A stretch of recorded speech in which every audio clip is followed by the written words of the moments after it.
Mymensingh cantonment. রাতেবেলা office থেকে আমাকে নিয়ে যাওয়া হয় গাড়িতে, পিস্তল মাথায় ঠেকাইয়া গাড়িতে মাস্ক পরে মানে চোখ বেঁধে।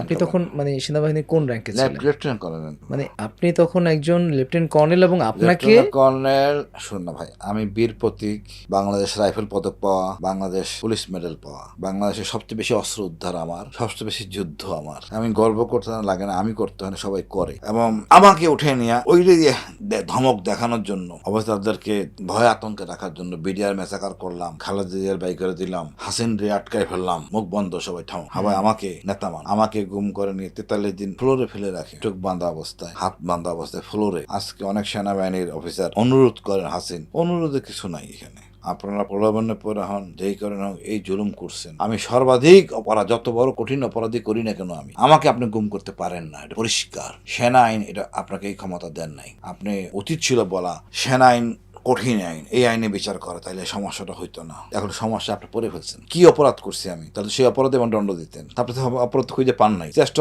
আমার স্কোপও নাই, আপনারা ভুল তথ্য নিয়ে ভেদাল করছেন। বাট আমি এই জিনিসটা লজ্জার। ওই ধরনের সেনাপ্রধান, জেনারেল মুবিন সেনাপ্রধান ছিলেন, অথর্ব একটা মেরুদণ্ডহীন জেনারেল, এদের কি আমরা চয়েস করি যেন শাসন করতে সুবিধা হয়, আমাদের দুর্ভাগ্য জাতির। এরপরে জেনারেল দেখেন, জেনারেল আজিজ, জেনারেল শফিউদ্দিন, এদের গুণগত মান এত সুন্দর, কিছু বলার নাই।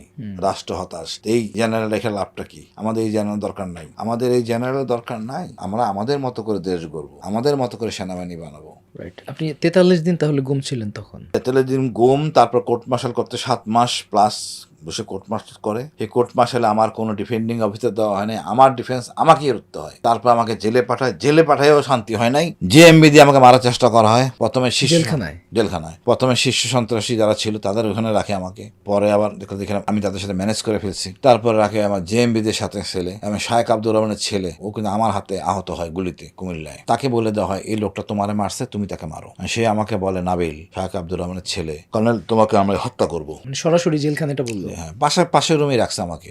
আপনি চিনে জেল জীবনটা কত কষ্টের ছিল বোঝানো যাবে না। জেনারেল ইকবাল করিম ভুঁইয়া আমাকে ডিভিশন দিয়েছেন, আমাকে ডিভিশন দেওয়া হয় না। আমি বীর প্রতীক, ডিভিশন এমনিই পাই। তারপরে আদালতের মাধ্যমে রিট করে ডিভিশন নেওয়া হয়, তাও দেয় নাই। এই সব কিছুর জন্য দায়ী জেনারেল তারেক সিদ্দিকী আর মেজর জেনারেল মামুন খালেদ।